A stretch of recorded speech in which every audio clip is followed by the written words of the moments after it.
Hello, this Linus literature like we're reading between the lines where stories come alive. So, we are on episode 4. We are talking about the characters. Okay, so they are the mirrors of the society. So, welcome back to this channel. If you have been following this series, thank you for staying with me. In episode 1, we introduced Prison Graduates by Kodjo Mawugbe. In episode 2, we explored the storyline. Yes. In episode 3, we uncovered the deeper themes hidden beneath each surface. Okay. So today we are going to examine one of the greatest strengths of this play, its characters. Now, here's something fascinating about Kodjo Mawugbe's writing. Okay. So his characters are not just individuals with names and personalities. No. We didn't see any rich character, we didn't see any poor character, no. But then they are symbols. Each one represents a particular group of people, a way of thinking, or a problem within a society. So each character in there, I'm going to take that again. Each character in there is a symbol. Okay, so they represent a particular group of people, a way of thinking, or a problem within a society. So that is how he represented characters at each particular point in. So that is why in even after you finish reading the play, the characters remain unforgettable.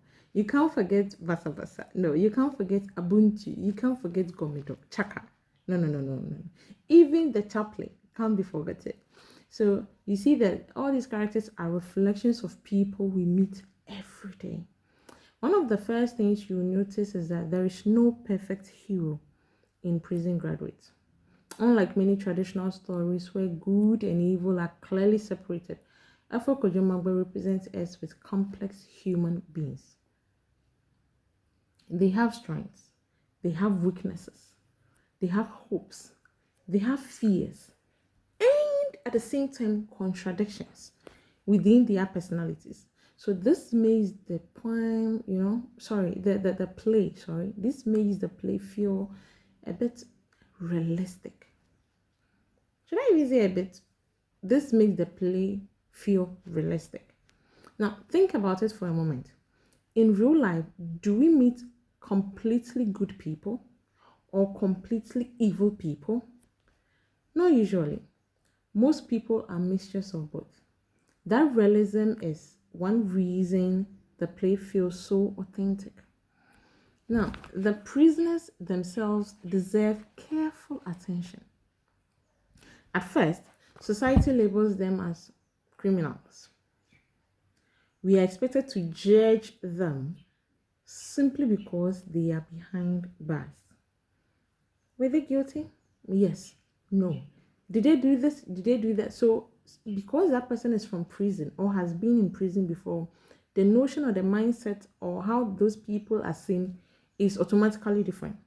But Kodjo Mawugbe challenges us to look beyond the labels, to look beyond their prison life, to look beyond where they have been. As the story unfolds, we'll begin to, ask difficult questions. Were these people simply born bad? Or the social injustice, poverty, poor leadership, and lack of opportunity contribute to their circumstances? If you read Redemption Road, you realize that the character Moses Vanning or Commander Cobra, you look at him as he had dreams. He wanted to be a lawyer. He wanted to go to law school, but he became a school dropout. Then the society, and when the civil war broke out, you see that the society he lived in, the people, the leaders, turned everything. So you are either killed or you kill. So it forced Commander Cobra, the society forced his hand to become a leader of a rebel gang, killing and destroying lives, separating lives, and causing trauma to anyone that crossed his path. Now let's come back here.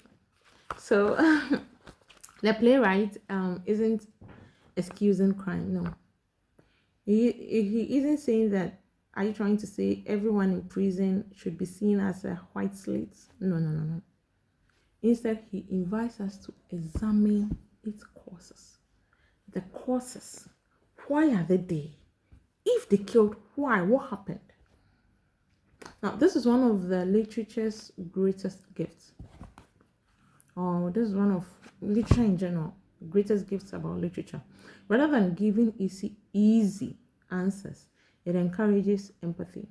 It asks us to understand before we judge. Now, let's turn our attention to those outside the prison, okay? Ironically, some of the people who appear respectable behave in ways that are, even more destructive than those behind bars. Do you realize that?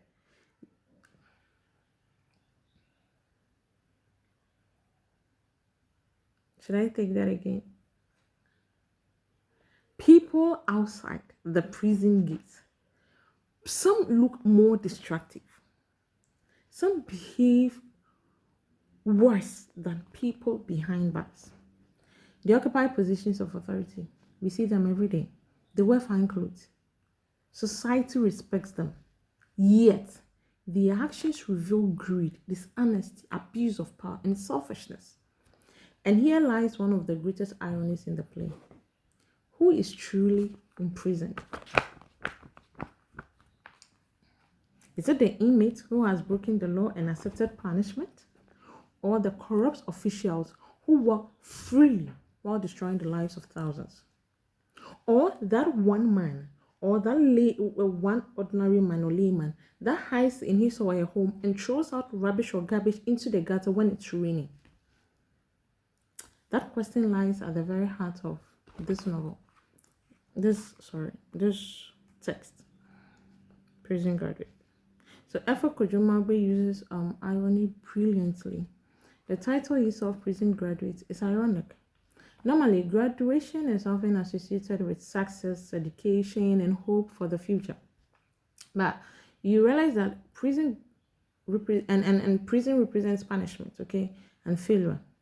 So when these two ideas combine, we immediately realize that something unusual is happening. The title forces readers to, question what society now reads or rewards and what it concerns, itself about, or what society condemns. So from a literary perspective, this is a masterpiece of symbolism. Let's also appreciate Kodjo Mawugbe's dialogue. Notice how naturally the characters speak. Their conversations are humorous, witty, and sometimes shocking. Yet beneath every joke lies a serious message. So then we say that this is satire in its finest form. Instead of shouting at society, Kodjo Mawugbe means society laugh at itself. Historically, satire has always been a powerful tool. From ancient Greece, to modern African writers, they've used humor to criticize government, expose corruption, and challenge injustice.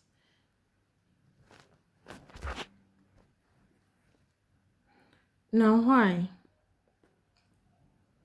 Why would they use satire to criticize or challenge injustice?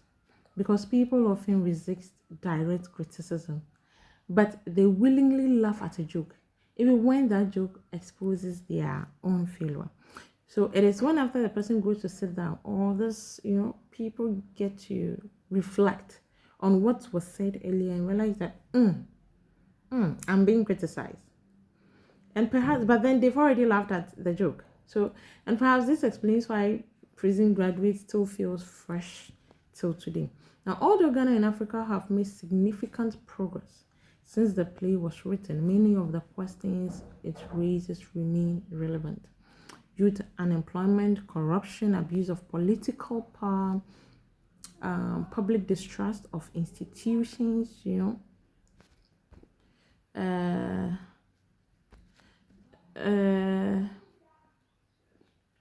migration in search of greener pastures or better opportunities. These are not merely historical problems. They remain part of our daily conversation.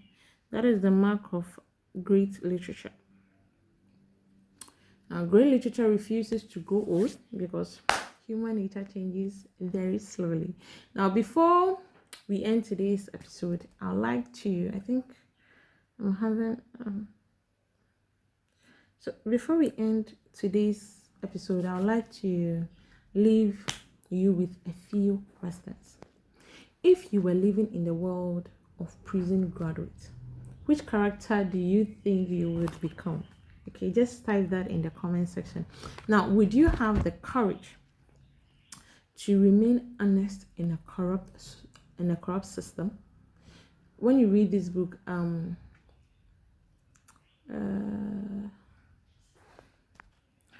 the beautiful ones are not yet born.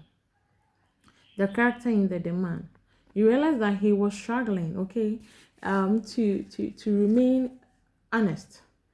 He tried his best to be uncorrupt in a system that was full of corruption. So your question is, would you have the courage to remain honest in a corrupt system? Sorry. Can society reduce crime without first addressing poverty, unemployment, and injustice?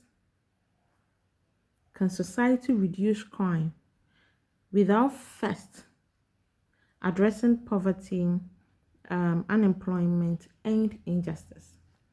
And finally, ask yourself this question: is prison always a physical place?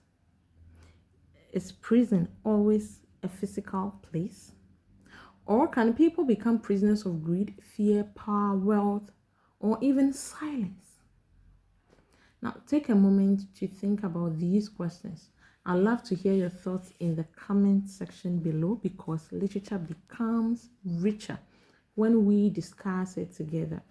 In our next episode, we'll move beyond the characters and examine Kodjo Mawugbe's craftsmanship as a playwright. We'll critique the play itself, its structure, pacing, dramatic techniques, strengths, and even the areas where some readers believe it could have been stronger. Now, thank you so much for watching. If you've enjoyed this episode, please like the video, subscribe to the channel, and share it with fellow lovers of African literature. Until next time, keep reading, keep thinking, and remember, the best books don't simply entertain us. They transform the way we understand ourselves and our society. They drive our perspectives about life towards an angle that is beneficial to all. So I'll see you in episode 5. Mwah!